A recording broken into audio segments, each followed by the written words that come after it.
Hello, welcome to Go Library of Himalaya, Washington, D.C. This is Dr. Ming. A year ago, millions of Hong Kongers flooded to the street to protest against Carrie Lam's extradition bill.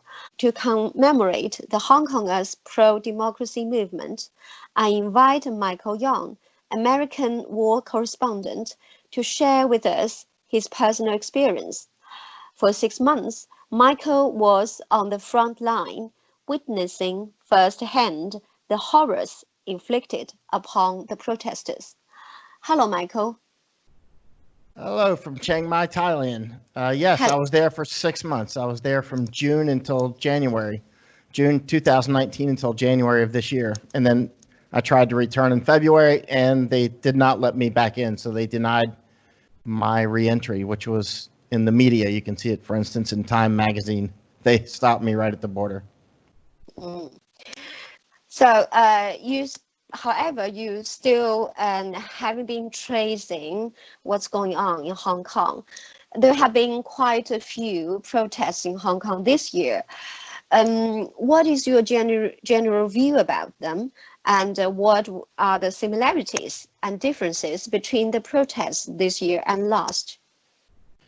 Well, it's an insurgency, and it's maturing as time goes on. So, in the beginning, it was that original high energy phase, which lasted a very long time, about 6 months. It's still high energy, but it might look like it's decreasing in energy, but in reality, I've been in quite a few.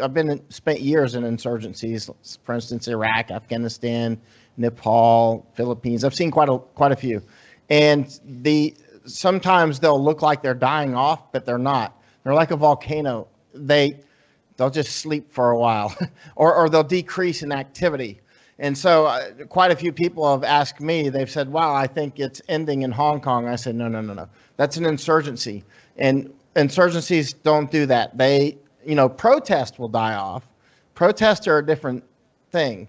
But insurgencies, if you don't turn the gas off of what's causing the insurgency, which in this case is the encroachment of the Chinese Communist Party from Beijing, if you don't turn that gas off or defeat the insurgency, which is extremely difficult to do without causing the entire world to go against you, then the insurgency will continue. It will continue to evolve month after month and year after year. Often insurgencies, they can last many years. So it's not like it's likely to be over, this year. It probably will last for years. Last time when I interviewed you, I asked the question why you went to Hong Kong in June. Your answer is the war. So in that case, my question is, who launched the war? Against whom? For what? Oh, Chinese Communist Party, clearly. Just as they've done against Tibet, and just as they've done against the Uyghurs. Right now we've just seen hand-to-hand fighting with the Indian army up in the north area of India. We've seen encroachment in Nepal. I went up to Bhutan. I spent a year in Nepal. I went up to Bhutan a few years ago to check it out. They're not encroaching on Bhutan anything serious right now, but the Bhutanese know that it's coming. Of course, the Vietnamese, if you move over in that direction, they're very concerned. And rivers are being dammed up, such as the Mekong and others. And so there's the South China Sea, the islands. You're very well aware of those issues, and with the Philippines and Japan and Taiwan. And it's such a long, long list. So, the BRI, the Belt and Road Initiative, of course, they're using, Chinese Communist Party is using debt traps to pull people into economic traps, which they can then use to gain political advantage and geopolitical advantage, which they then turn into military and intelligence advantage. So, yeah, it's a long road ahead. But, with the virus, it looks like it's kicking up again there in Beijing just in the last few days.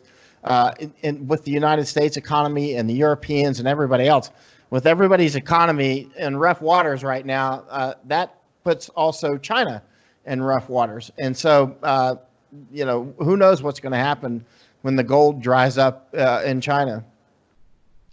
So you mean that Hong Kong, when the CCP, yeah, cracked down Hong Kong is part of the CCP's war, yeah, against, in this case, Hong Kongers, right?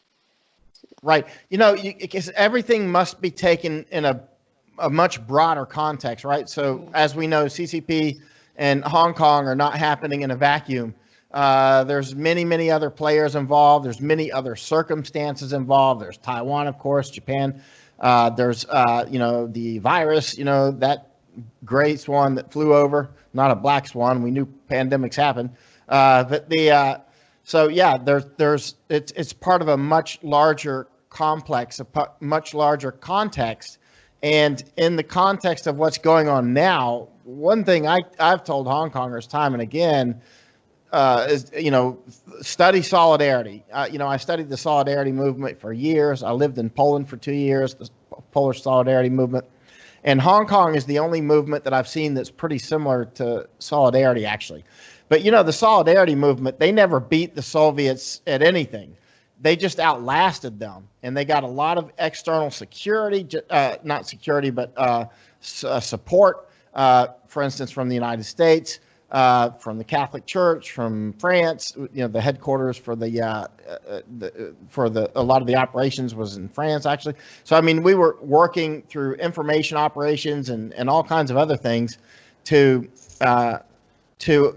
cause the Soviet Union to collapse. And the one thing about solidarity is something that the Hong Kongers need to learn is you don't ever have to win a battle. In fact, you can lose a lot of battles and still win the war. You can lose 100 battles in a row and still win the war. This happens a lot in these sorts of wars. The main thing is be the honey badger, if you know what I mean. The honey badger, never quit. Just don't quit. Be the last man standing. And so Hong Kongers, I think, have that spirit like the Polish did. There was times when the Polish actually felt like, they would say that they felt like that solidarity was losing energy, and then something would happen and their energy would come back because it's an insurgency. They didn't. Most people don't live through even one insurgency in their life, and very few people live through two. I've seen, I don't know, a dozen. I don't even know how many, but I've seen quite a lot. I've spent years in insurgencies, and so the one thing you always have to be cognizant of is it's going to at times look like it's ending, and it's not. It's just like the bear's going to the cave to hibernate for a while, and the bear will be right back out. So yeah, Hong Kong actually has significant opportunity and chance, if they never quit, to eventually be free. And there were quite a few dates that are memorable where Hong Kongers went into the streets in millions. Which were your most memorable dates when you were there? Oh boy, so many. I was in roughly, almost exactly, actually, about 100 big ones. I mean, and I wasn't in all of them. You couldn't go to them all. You'd have to have like 3 different bodies. You know what I mean? There were so many. Oh Lord, there were thousands. I mean, there would be thousands of protests in 6 months because there could be 5 or 10 protests in one day, and all of them very big, all of them quite noteworthy, right?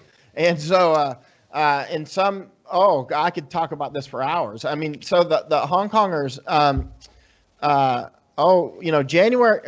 June 9th of 2019 was that first really kickoff of when I started. Well, I've been paying attention to Hong Kong for years, but on June 9th of 2019, I said, what's going on here? That was a big protest. And then June 12th happened, and it was even bigger.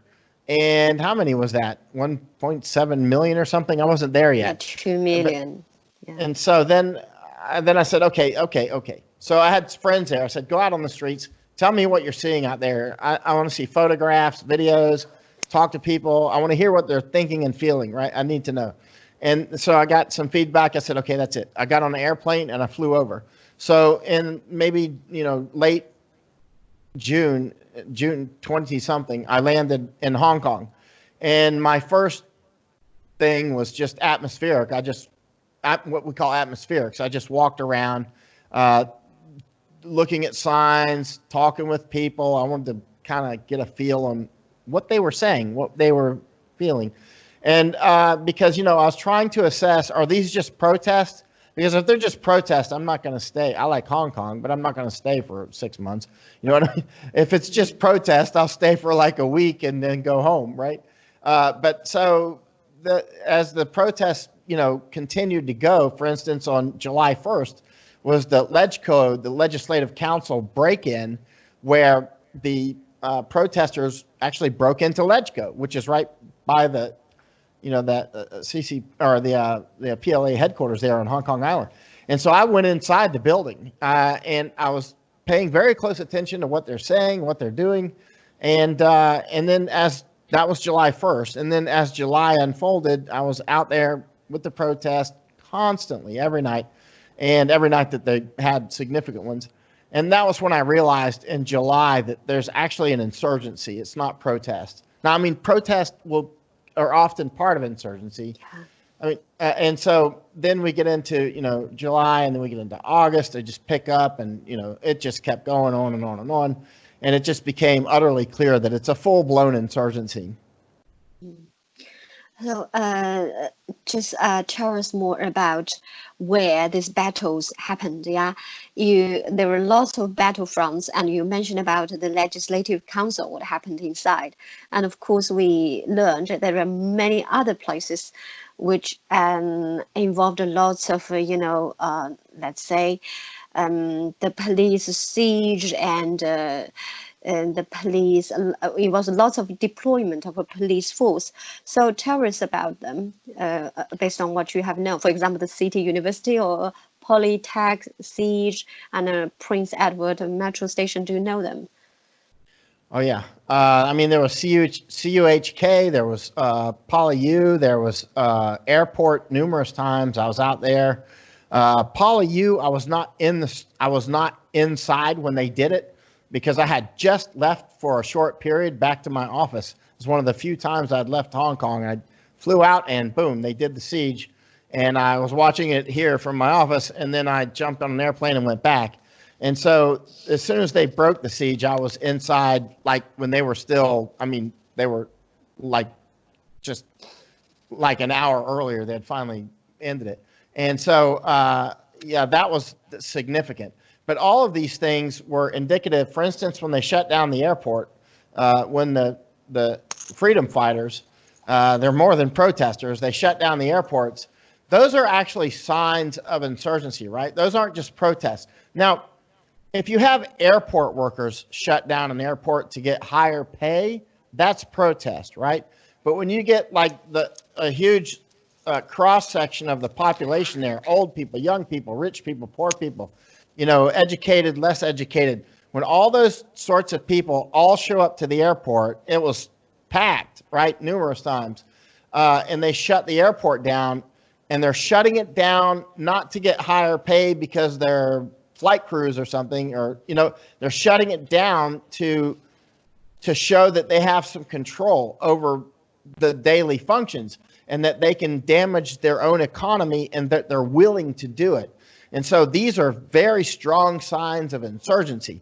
When you see people actually shutting down their own airport to cause themselves economic suffering, like chemotherapy against the government, that's what, Solidarity did as well. They would go on strikes. They would go block roads. They would do all kinds of things, just like the Hong Kongers are doing. It's insurgency 101. And so, which ones stand out in my mind? Oh, good Lord, so many. November 18th was big. That was when the police caused a stampede. You may have seen my video where the police vans, that went viral. The police vans were running down protesters, freedom fighters. They didn't hit any, but then the freedom fighters, young people, got into a stampede, and it caused about more than 70 casualties, and some were quite serious. In fact, we thought some people might die, but to my knowledge, nobody actually died, but there was some severe wounds because the police had caused a stampede, and I think it was quite intentional. A lot of it was on my video. And so, that was very noteworthy. Of course, PolyU went on for, how long was that siege? 2 weeks? CUHK was less, but it was very intense. Oh, so many, so many. Mm. So now let's talk about the players. Yeah, we have the police force on one side and allegedly colluding with the thugs. And on the other side, there are protests of various groups, like the youngsters, there was silver hair group, and mothers, professionals, That's right. lunch rally. Yeah, and the medics, yeah, Christians, Catholics, and also Muslims, etc. Could you sort of like elaborate and what's the impression? What's your impression about these players and the protesters and the governmental officials, including the police force and the thugs? Right. See, what you've just described is very important. You just described part of an insurgency. I mean, you're talking about the medics, you're talking about the silver-haired protesters, and the Christians and some Muslims, and so these. When you get into an insurgency, the smallest group of insurgents will be, well, actually something called the underground. But the next smallest group, the one that you'll see on television and that sort of thing, will be the GF. That's the guerrilla force. That's the people that fight full time, 7 days a week. They go to training. That's all they think about. They're wearing, uniforms sometimes, right? That's the small part. That's the GF. That's the guerrilla force. The guerrilla force will fight anywhere, any place, anytime. Oh, some will anyway.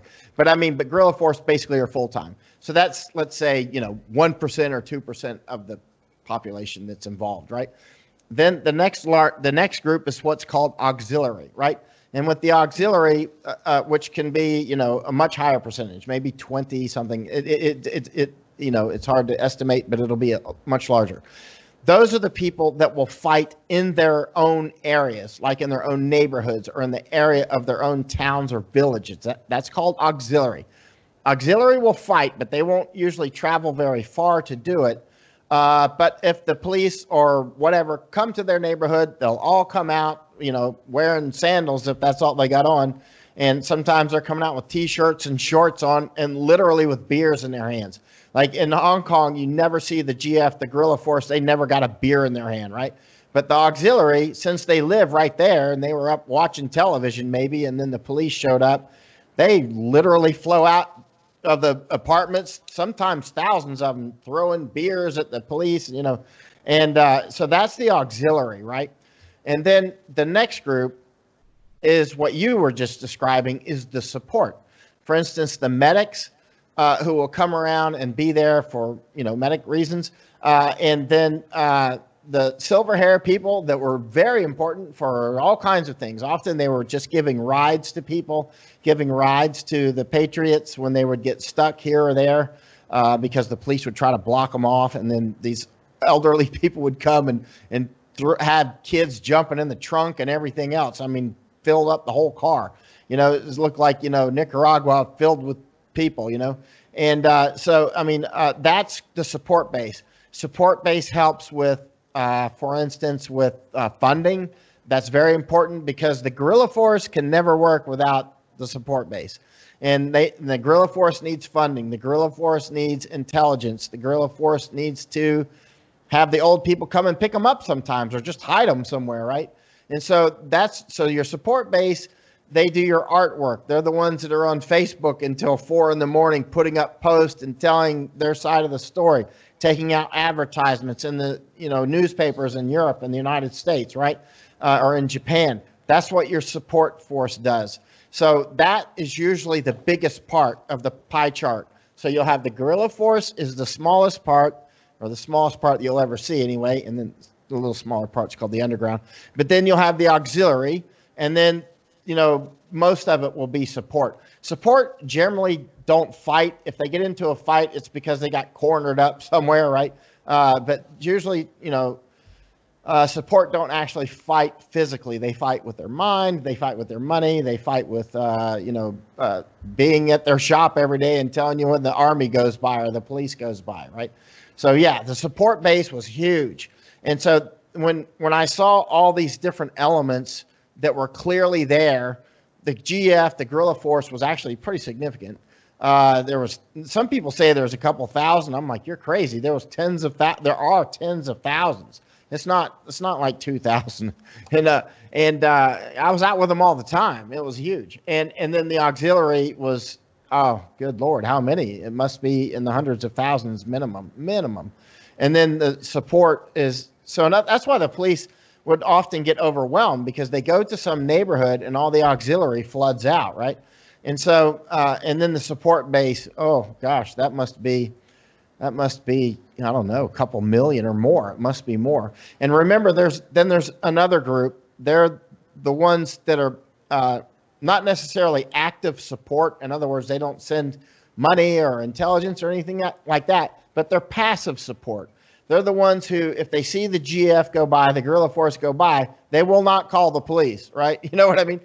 They will not. So in other words, the fish, as Mao would say, could swim through that water, and they could do it quietly. And that passive support group, although they won't actively participate, if the guerrilla force run by and the police are chasing them, and the police say, hey, which way did they go? And they actually went that way. That support group will go, they went that way, go get them. You know what I mean? They'll send the other direction. So they might not ever do anything much, but that one time where they help you can be very big. And I was seeing that a lot in Hong Kong as well. For instance, often I would see people hiding GF because I was with GF. They would actually invite them to their apartments. They set up medical, like you might say, secret hospitals or clinics inside of people's apartments. And they were storing, fighting gear and that sort of thing, and restaurants and trash cans and everything else. So, I mean, they were, that's why you could see all these guerrillas out on the streets, and then in like 20 minutes, they've all vanished and they're not on the trains. It's because they went somewhere and they changed clothes, and they're not even taking those clothes. They're not even taking their black clothes with them. They've hidden them somewhere in somebody's apartment, or, sometimes they would get wounded. If you go to the hospital, you're going to get arrested, right? So if it's not a wound that requires true hospitalization, they had support doctors and nurses that would be hidden in these secret clinics, and they're still doing it. So that support is vital support. So do you have any information about the police force and their collusion with the thugs?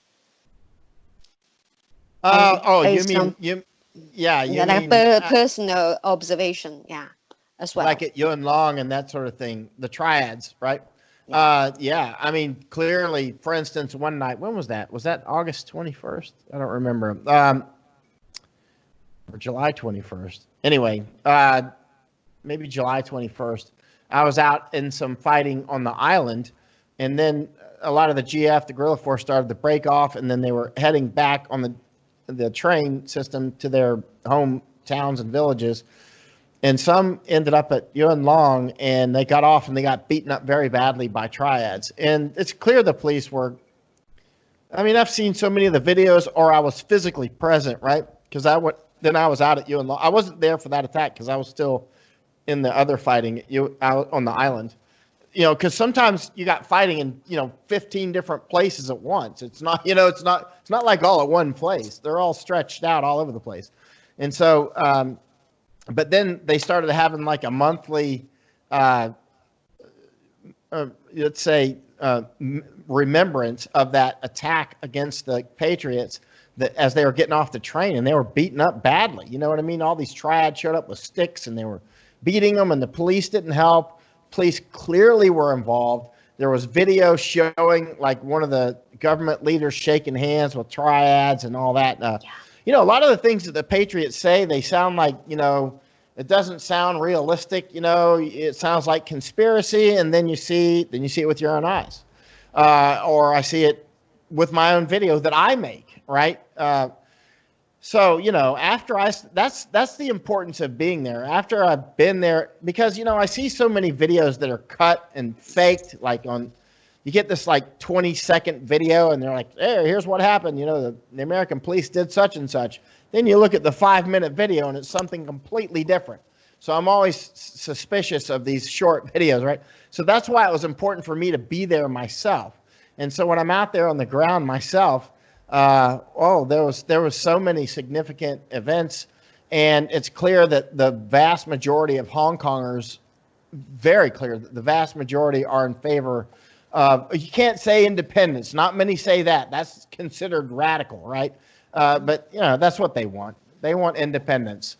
A lot of them don't believe that it can happen, so they don't allow themselves to say it. I think it's because I used to talk with them all the time about this. But it's clear, judging by their actions and the songs that they sing and the signs that they make, what they really, they're Cantonese speakers. They have a different culture than the mainlanders. They're not from Beijing. They're not from Shanghai. They are their own culture. It's like America. America's got a lot of different cultures. And India, I spent a year in India. There's so many different cultures. It's not like, and Hong Kongers are just a completely separate culture, separate language, and they don't want to be communist. And so now I have this question. And you're talking about at the same time there were so many battlefields, about maybe 15 of them in various sites. And so according to the open information, officially there were just about 30,000 officially registered policemen, and including those who work in the office. So how come we see the police everywhere in large numbers? Are you sure they are true Hong Kong policemen? Well, yeah, I think there's 38,000, right? Including the office workers and support and all that. But there was always, everybody's always wondering, are there mainlanders in here? Are there PLA? Are there People's Liberation Army Chinese soldiers inside the Hong Kong police ranks? And so I was constantly asking Hong Kongers, do you hear anybody speaking Mandarin? Because obviously Hong Kong police mostly are going to be speaking Cantonese, right? And we're looking for people that are bigger or just have different body language, something, and I never saw actual proof. I mean, there was times when people said, no, I heard them, they were speaking Mandarin, right? But I don't recall ever being physically present where somebody was like, hey, listen, they're speaking Mandarin. Because I can tell the difference in Mandarin, actually. I mean, I can hear it as well. If it's not too loud around, I can tell, pretty quickly, actually. But often it was super loud with, a lot of fighting going on and that sort of thing. But I don't remember, certainly no full units or anything like that.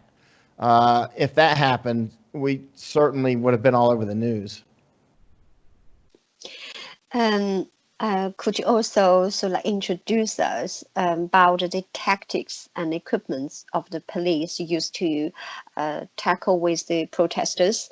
So they use, for example, based on those videos and photos, or we were informed that the police use ambush, and corner the young protesters, and drove, as you filmed, like a police drove white van into the crowd and used tear gas, rubber bullets, and dressed like protesters.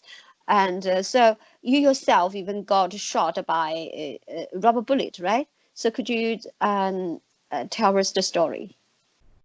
Right. Actually, when the police drove the vans into the crowd, and that video went viral, that was my video. I shot it with my own hands. So if you hear the voice, somebody yelling in English, you'll recognize my voice. That was me shouting that they're running over the people. But they didn't actually run over anybody. They almost did. It was amazing that nobody was killed. And then they were, piled out of the vehicles and were arresting people and that sort of thing. And then after that, a little bit later, was the stampede. But they used tons and tons of tear gas. It was unbelievable, the amount of tear gas. I've never seen so much. And so, so I was wearing my mask literally for hundreds of hours over the months when you add it all up. And I mean, I got tear gassed hundreds and hundreds of times because sometimes you would get tear gassed, 20 times in one night, right? The weird thing is they're doing this. It doesn't matter for me. I got a nice military mask and stuff, but they're doing it in a neighborhood on all these highly, like Mongkok. Mongkok is the most densely populated neighborhood in the entire planet Earth, and they were doing tons of tear gas down there. Unbelievable. It was like cumulus clouds. It was like you couldn't even see your hand in front of you sometimes. And there's kids up there living up there. There's old people, and they don't have gas masks like we did.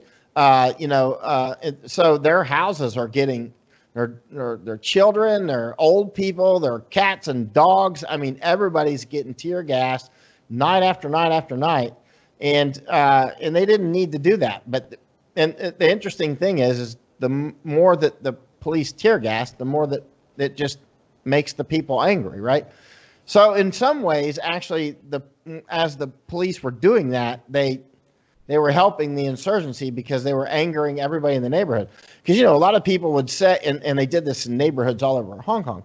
And so when I would be out there with the neighborhood, they would be like, before I was kind of neutral, but now they've tear gassed my house 50 times, and my old mother's coughing all the time, and we have to put, towels and tape everywhere like it's a war.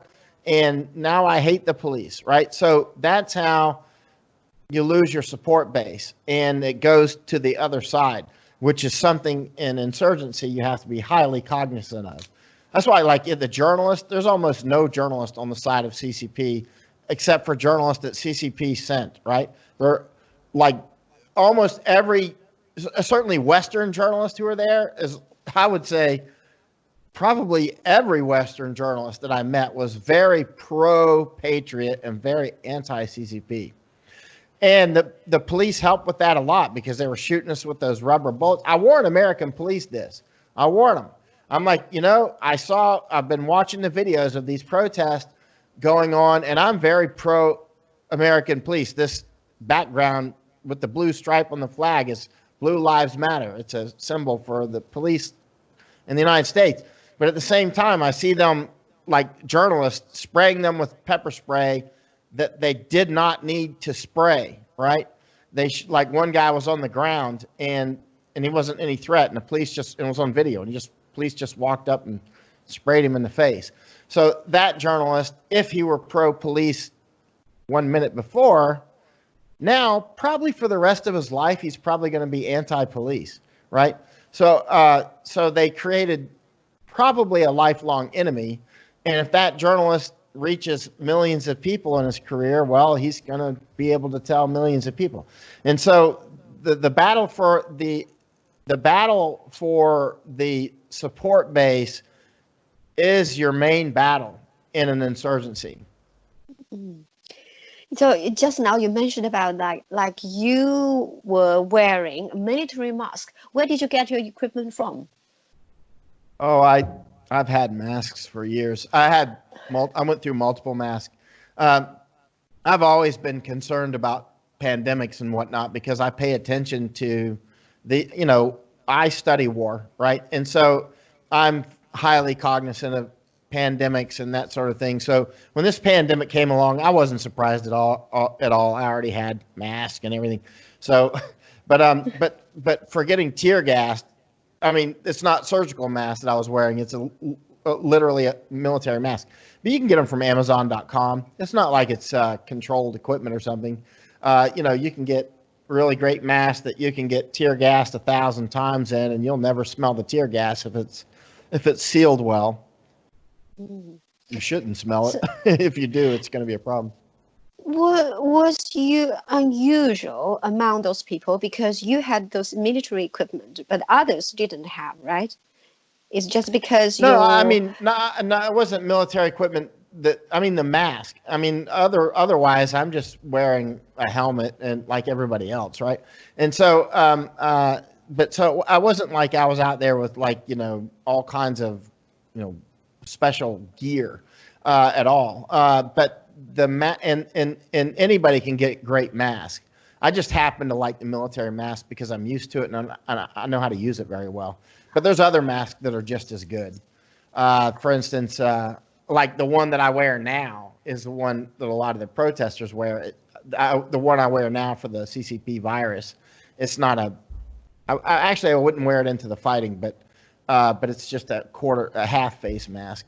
But yeah, I mean, it's not on the mask. That's kind of a minor topic. Unless you got a pandemic, and then the mask is a major topic. You mentioned about like the police spray, pepper spray journalists. So when you were there on the front line, did you feel dangerous? How did the police treat you? I mean, they kind of roughed me up a few times, but I'm kind of I'm a physical type of a person. I mean, I used to do a lot of combatives, hand-to-hand combat, and played football, and so I'm kind of a physical guy. I'm kind of used to getting hit, so as long as you don't crack my skull, I can still keep right on rolling, right? So sometimes they would rough me a little bit, but not hit me with the baton. I almost got hit one time. One was about to hit me with a baton, and I said, "Don't effing hit me." And for some reason, he stopped. He was clearly about to get me, but no, they were beating the kids though constantly. I mean, they were beating 18-year-old girls that weighed 100 pounds. I mean, they would do it right in front of our cameras and everything. It really made a lot of enemies, because they're mistreating these young, look like 18, 19, 20-year-old kids, and they're quite small compared to the police. A lot of them are female. I'd say about 50% were female. And of the frontliners, really on the front line fight, well, it depends on what you call the front line, but a huge percentage, not 50% wasn't frontline females, but I mean like the real battle edge.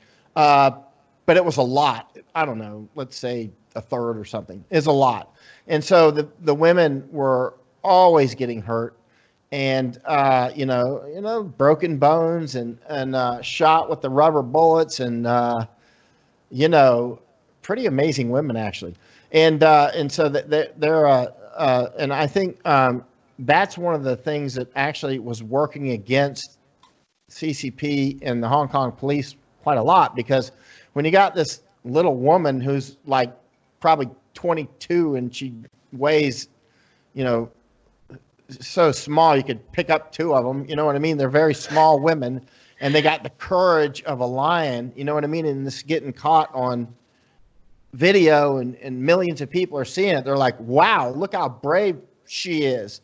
I mean, she's cursing like a sailor, but she's super brave. And and the police are mistreating them. So it makes people hate the Hong Kong police, and it makes people turn against CCP. I mean, their courage. It was the same in Poland with solidarity. Cowardice and courage are both infectious.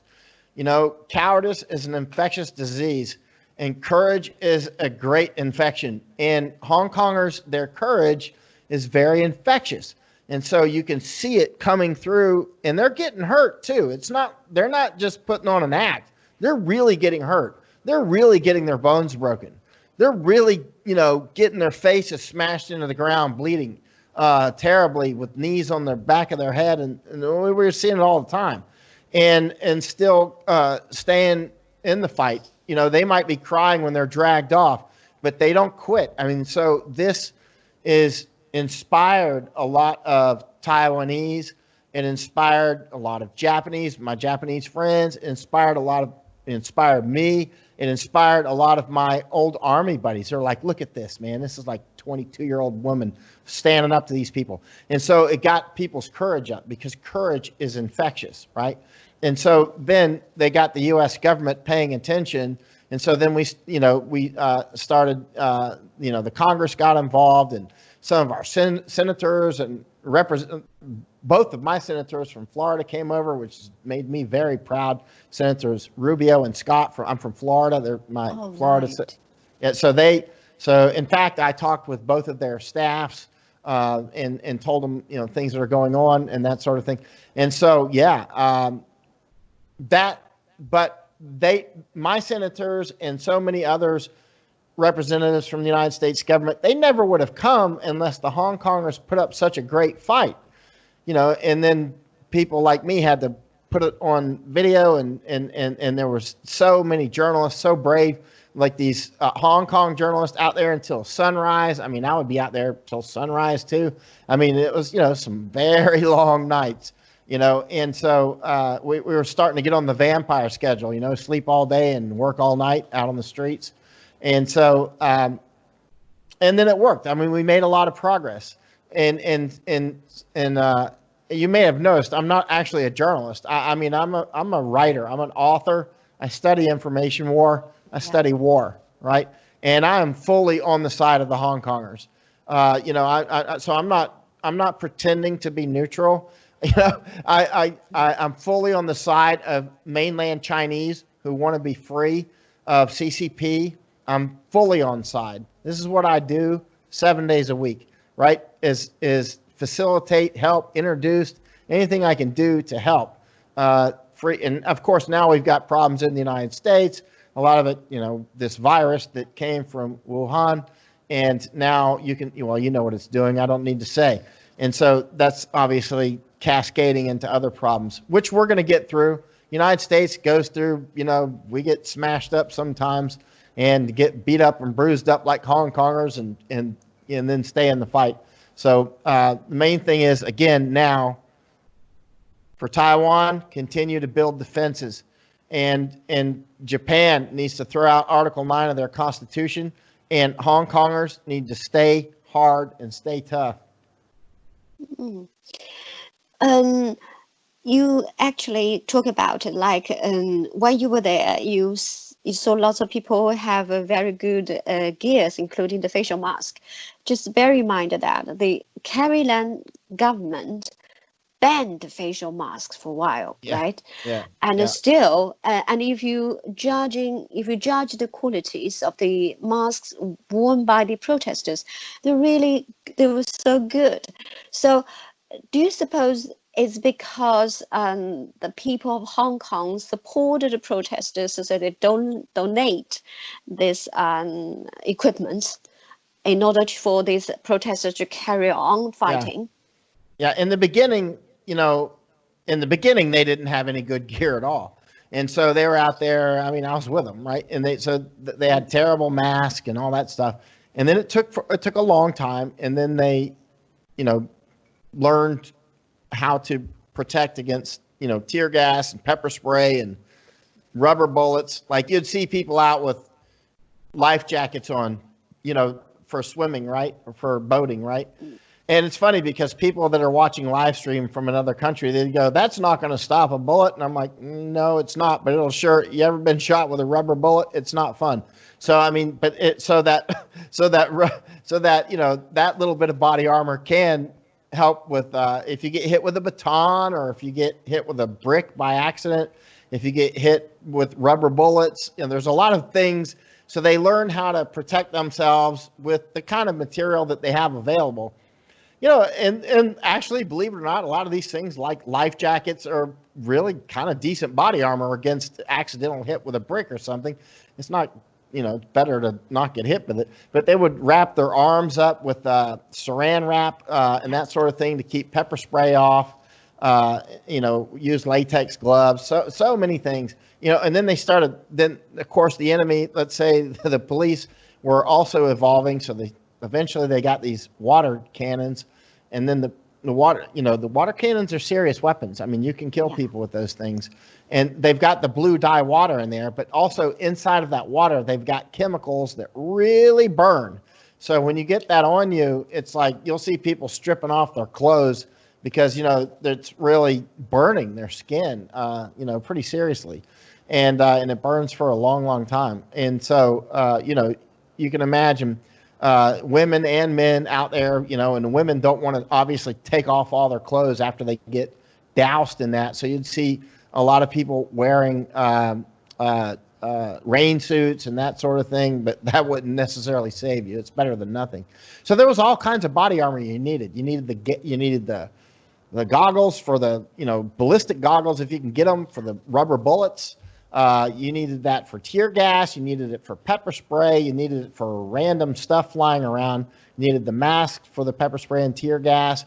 You needed things for the rubber bullets if you were like a lot of the frontliners and me up front with them, because you get hit with those things or get accidentally hit with bricks. And I would wear fire retardant gear because I saw thousands of Molotovs thrown, literally thousands. And so, although I never got caught on fire, I saw quite a few other people that accidentally got caught on fire. So there was all kinds of body armors that you needed, right? And so it took a while for people. And like one thing that's very important for those sorts of demonstrations in the road is good foot gear, very good foot gear. I've noticed in protests around the world, or in combat too, like in Iraq, Afghanistan, Thailand, Nepal. When you get into serious fighting, if you don't have good shoes on, your shoes come off. You'll end up losing your shoes. You think your running shoes will never come off because normally you run around and your shoes never come off. And, because, I mean, how often have you been walking around and your shoe just fell off? Probably never, right? And so, unless you get stuck in the mud or something. But when you get into fighting, whether it's combat, I've seen this in different wars and protests. If you get into street fighting and then all these sorts of things happen and people get compressed and they get into stampedes and compressions, I call them compressions, and people are stepping on each other's shoes. Before you know it, you're barefooted. And there'll be sometimes hundreds of shoes out there, literally. And so next thing you know, you're out there running barefooted and there's glass on the road. Oh, yeah, it's very serious. Bricks, glass, everything else. So, the Hong Kongers, it takes time to learn these things. Like, wow, I need to have good footwear, because you will absolutely lose your footwear that you've, worn for all your life, and a shoe never fell off. Well, you'll lose both of them tonight, And so it takes a learning experience. So why did they use so many umbrellas? How can umbrellas help them? Oh, the umbrellas. I should have thought to explain that. I've never seen such a useful tool, except for bamboo, maybe. There's so many things you can do with bamboo. But Hong Kongers will show you all the things you can do with an umbrella. It's not just for rain and sun, they actually will stop rubber bullets. A lot of the tear gas canisters will actually bounce off. Of course, the gas will still come in. You can hide things that you're doing. A lot of times, like when they're changing clothes, like they'll go inside, they're wearing their ninja gear or whatever, and they'll change right in the middle of the street, like a woman might change. Like she can change in the middle of the street and nobody will see that she just changed clothes, because all of her friends will come around with the umbrellas and she changed and she's gone. She's wearing different clothes now. Or changing into clothes like that as well. Or if they're doing something that they don't want filmed because it's something that can be used in a courtroom against them. For instance, something that would be illegal, like damaging street lights to slow down police actions, and damaging facial recognition cameras. So they don't mind you making video that they're actually doing it. They just don't want their faces in the video, right? For obvious reasons. And so that's where the umbrellas are quite useful. Hide your face while you're doing something that's illegal.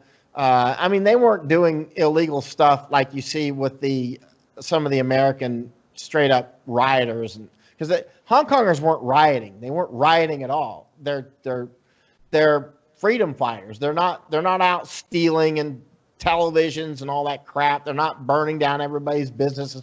All the thousands of Molotovs that I see, they throw them in the roads. And there's very few fires that are caused to structures. Occasionally, but for very specific reasons. But very few. And so they're very cautious. One fire that I saw was caused by police, actually.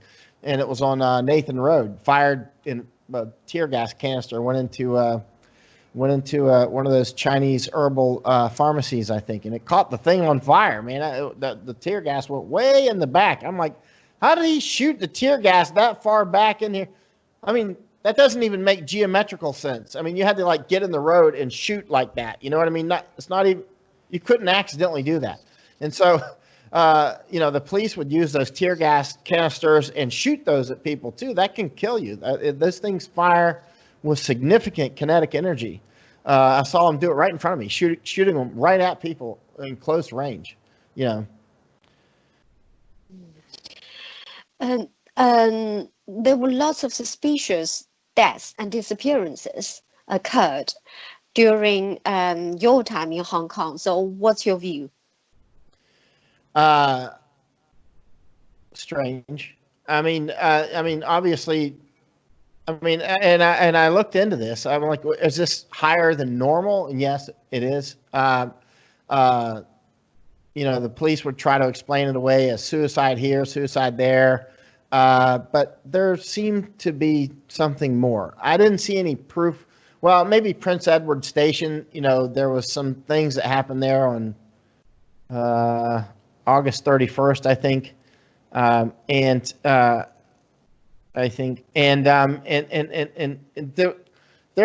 are a lot of suspicious things.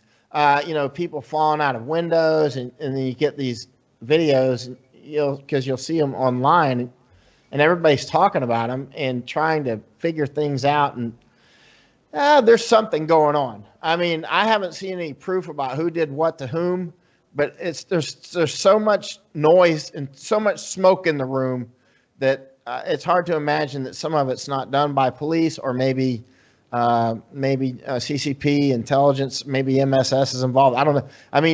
Maybe PLA is involved. Maybe the Chinese army's involved. Something's on. I don't have any proof. I don't have proof, but something's on. That's clear. What about the police treatment of the detainees? There were also some reports in terms of that the girl got raped inside the police station, and also detainees were tortured, in this notorious detention center. So what? They torture them in the roads. They torture them in the roads. I've got video. I've got that I made. Video that I made when I was there with Eric Falk, who might be, when you air this, he might watch it. He's a friend of mine. You can talk with him too.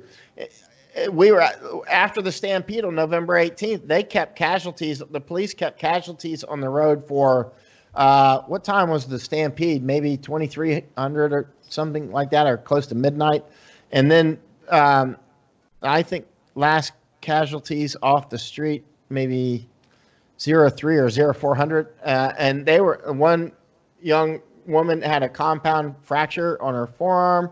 They kept her out there for hours. Seriously wounded people and there were ambulances everywhere. There was no problem with transport. Hong Kong, there's hospitals everywhere. There was 20 or 30 ambulances. Eric and I counted them actually while I was live streaming. So I was like, hey, let's count these ambulances. And there were 2 police commander vehicles there. We saw them and we live streamed them, so that's online right now. So it wasn't like, that's why did they have about 70 casualties on the road for hours after a stampede, with people with broken bones, people with head wounds, bleeding, is pretty serious. If they'll do that right in front of us, what will they do when we're not there? They're doing that, and there's windows all around. There's apartments everywhere. You've been to Hong Kong. There's apartments everywhere, right? And they know they can't hide, and if they'll do that right in front of us, what are they doing when nobody's looking? Now I'd like to ask for your comment on the mainstream media coverage. So what's your comment? Do you think the mainstream media in the West cover properly, or is it enough? Is it complete, etc.? Most of the mainstream people, they weren't out there very much. You can see them on TV or whatever sometimes, and they're up there. I'm CNN, but really the ones who are out there a lot were people like my friends and me. I spent more time out in protest than almost anybody out there. Because even Hong Kongers. Now that they kicked me out, and I haven't been back since January. Well, they kicked me out on February 5th, but when I tried to re-enter. I was just out there all the time, and so if CNN and the rest were out there all very often, BBC or Al Jazeera, I would have seen them because you get to know each other. The few people that are out there all the time, you see each other all the time. You get to know each other, right? And you get to know each other quite quickly because you're wearing your own vest and that sort of thing. So yeah, so the mainstream mostly is not even. They just come and do their little bit and then they're gone somewhere. I don't know. Maybe they're off to their hotel or their bar or something. I have no idea. But they're not, generally speaking, they're spending, maybe 5% of the amount of time that I'm out there and that others that are more serious. It's freelancers and independents that are out there doing it. And how helpful would the US government and the UK government in helping Hong Kong protesters to achieve their goals? For example, we understand that the Hong Kong Human Rights and Democracy Act passed last year, but so far it hasn't been enforced yet. And also, we were told that the US government, especially lawmakers, try to pass dozens of new laws to help Hong Kong.